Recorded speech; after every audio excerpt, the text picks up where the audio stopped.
এই বেঁচে থাকাটা সর্বক্ষণ মৃত্যুর সঙ্গে সংগ্রাম। যারই জন্ম হয়েছে তার মৃত্যু অবশ্যম্ভাবী।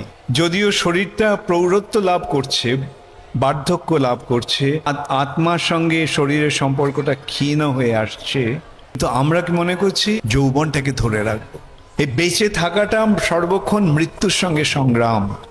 4 প্রহর যুদ্ধ ভায়ো, 4 প্রহর।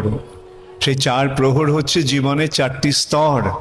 প্রথম 25 বছর, দ্বিতীয় 25 বছর, তৃতীয় 25 বছর, চতুর্থ 25 বছর, 4 প্রহর।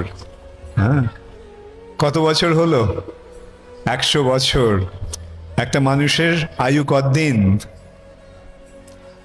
100 বছরই আমাদের আয়ু।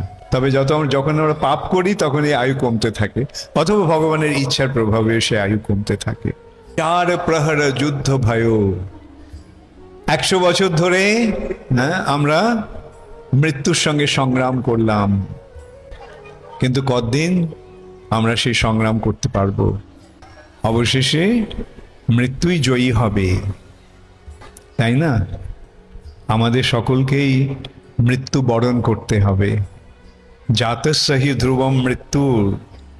যারই জন্ম হয়েছে তার মৃত্যু অবশ্যম্ভাবী। মৃত্যু হবেই। এই জড়জগতে কেউই অমর নয়, এমনকি ব্রহ্মা পর্যন্ত অমর নয় না। যদিও তার আয়ু অত্যন্ত দীর্ঘ, কিন্তু তার আয়ুও 100 বছর। ব্রহ্মার গণনায় তার আয়ু 100 বছর। আবার একটা পিপিলের গণনায় তার আয়ু 100 বছর।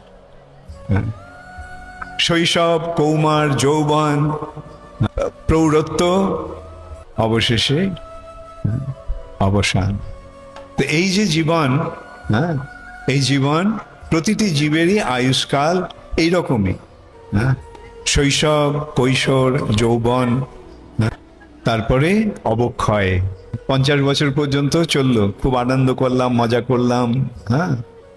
তারপরে আস্তে আস্তে আমাদের আয়ু ক্ষয় হয়ে আমাদের স্থিতিকাল কমতে থাকে, আমাদের শক্তি কমতে থাকে। এই সম্বন্ধে একটা এইভাবে দৃষ্টান্ত দেওয়া যায়। আত্মা আর শরীর, জীবনটা কি? আত্মা আর শরীরের সমন্বয়। জন্মের সময় আত্মা আর শরীরের সম্পর্কটা কিরকম? অত্যন্ত ক্ষীণ, অত্যন্ত অল্প, তাই নয় কি? তারপরে কালক্রমে কি হচ্ছে? সম্পর্কটা বাড়ছে বাড়ছে বাড়ছে, বাড়তে বাড়তে যৌবনে এসে একেবারে এই রকম। আত্মা আর শরীর একেবারে এক।